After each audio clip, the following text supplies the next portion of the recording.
Bible మనకు అర్థం కాదు, ప్రార్థన ఎలా చేయాలో తెలియదు, ఆరాధించాలి ఆదివారం ఎలా ఆరాధించాలో తెలియదు. ఈ మూడు తెలియనప్పుడు నువ్వు ఖాళీ ప్రార్థన చేస్తే దేవుడు ఎలా విక్రాంతుంది, మన ప్రార్థన ఎలా విక్రాంతుంది?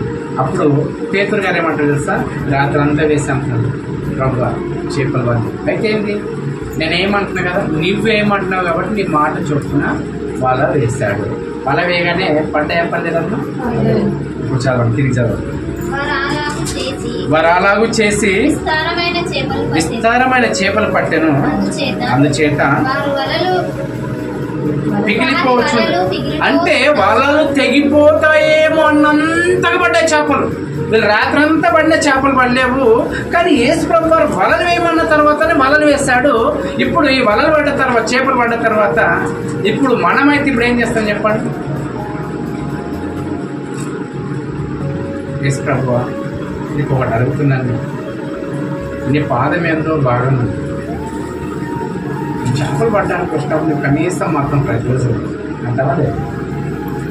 అంటావా లేదా? ఈ పాదం మీద బాగుంది, ఎప్పుడు జరిగిన అద్భుత కార్యం నీతో కలవగానే జరిగింది. అసలు వాళ్ళు మనం ఎంత ప్రేమిస్తామండి? ఎక్కడన్నా మనము సంవత్సరాల తరబడి పని చేస్తున్నాం అనుకోండి, ఏదన్నా పని చేయాలనుకుంటున్నాం, అది కాలేదు, ఎవరినో ఒకరు వెంట పెట్టుకొని పోయాం అనుకోండి, ఆ రోజు పని జరిగింది. అప్పుడు మనం ఏమనుకుంటాం తెలుసా, ఈయనను వెతుకొని పోతే పని జరిగింది, మళ్ళీ ఒకసారి వెతుకొని వెళ్ళాం, మళ్ళీ పని జరిగింది. అప్పుడు ఏమనుకుంటాం తెలుసా, ఏదైనా పనికి పోయేటప్పుడు ఏం చేస్తాం, వాళ్ళను ఏం చేస్తామమ్మా? పిలుచుకుంటాం, పిలుచుకొని కొంచెం వేడాకు పెట్టారా అంటే.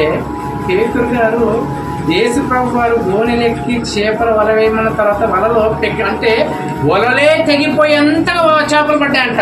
చేపలు పడ్డప్పుడు ఇప్పుడు పేతురు గారు ఏమనాలి? మనమైతే ఏమంటాం చెప్పండి? ఏం చేపలు అంటే నిజమే, ఎప్పుడు పట్టలేని ఆరంటి మంచి రేట్ వచ్చి చేపలు పడ్డాయంట వీళ్ళకి. కదా ఒకటే రాసి చేపలు అంటే ఎలా ఉంటాయి తెలుసా పిల్లలు, అవి కొని పడతాయి, కానీ వీళ్ళకి ఒకటే రాసి పడ్డాయి. అది మంచి ధర వచ్చే చేపలు పడ్డాయి. పడిన తర్వాత పేతురు గారు ఏమనాలి? ఇప్పుడు మనమైతే ఏమనుకుంటాం? వాటిలో ఒక్కసారి వచ్చేసి ప్రతిరోజు దేవా చేసుకోవా మా దూరాలు అడిగి పెట్టుకో, చేపలు పడగానే మేమేం చేస్తాం తెలుసా, అలా పడగానే వెళ్ళిపో, మేము మా బిజినెస్ మాకు ఉంటుంది కదా, మార్కెట్లకు పోయి అమ్ముకోవాలి, ఇది మనం అడుగుతాం. కానీ పేతురు గారు ఏమంటాం తెలుసా, దాన్ని చదవండి, తీరాలి 8వ వచనం చదవండి. అంటే ఈ చేపలు పడ్డ తర్వాత ఒక్క దోణిని నింపటంతగా సరిపోతులేమంట. ఇంకిద్దరి వాళ్ళ పాలివారని పనిచేసే వాళ్ళని సైల చేసి రమ్మని పిలుచుకొని ఆ 2 దోణిలలో నింపిన తర్వాత పేతురు గారి కన్ను ఎక్కడ వెళ్ళింది తెలుసా? చేపలపైకి వెళ్ళలేదు, యేసు ప్రభు కనిపోయింది. యేసు ప్రభు గారి కన్ను చూసామని తెలుసా? అప్పుడు ఏం చెప్తున్నా చూడండి, 8వ వచనం. సీమోను పేతురు అది చూచి యేసు మోకాళ్ళ ఎదుట సాగిలపడి, ప్రభువా నన్ను విడిచిపోమ్ము, నేను పాపాత్ముడను.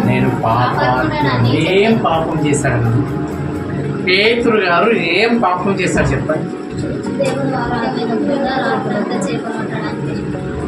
అర్థమవుతుందా? దేవుని సన్నిధాన్ని ఎగ్గొట్టడమే పాపము. ఈరోజు ప్రార్థన కూడికకు రాకపోవడమే నీవు పాపము. అర్థమవుతుందా? ఏం పాపం చేయలేడు, కానీ చేపలు పట్టుకున్నాడు. ఉద్యోగానికి వెళ్ళడం పాపం అంటే అవును పాపము. దేవుని వాక్యం జరుగుతున్నప్పుడు, దేవుని సన్నిధానం ఉన్నప్పుడు నీ ఉద్యోగాన్ని ఎగ్గొట్టి దేవుని సన్నిధానం గడిపితే అది పాపము కాదు. మరి ఇది ఒక సాకు. ఒకటి ఏం సాకు? చేసుకొని బ్రతకాలి కదా, చేయకపోతే ఏడికెళ్తుంది సాకు. సాకులు దేవుని దగ్గర చెప్పవు. నీకు ఎంత పని ఉన్నా నువ్వు టయానికి రావాలి. అంటే పేతురు గారు ఏమైనా పాపం చేస్తారు, ఏమైనా వ్యభిచారం చూస్తారు, దోమకారం చేస్తారు, ఏమైనా కొట్టాడా?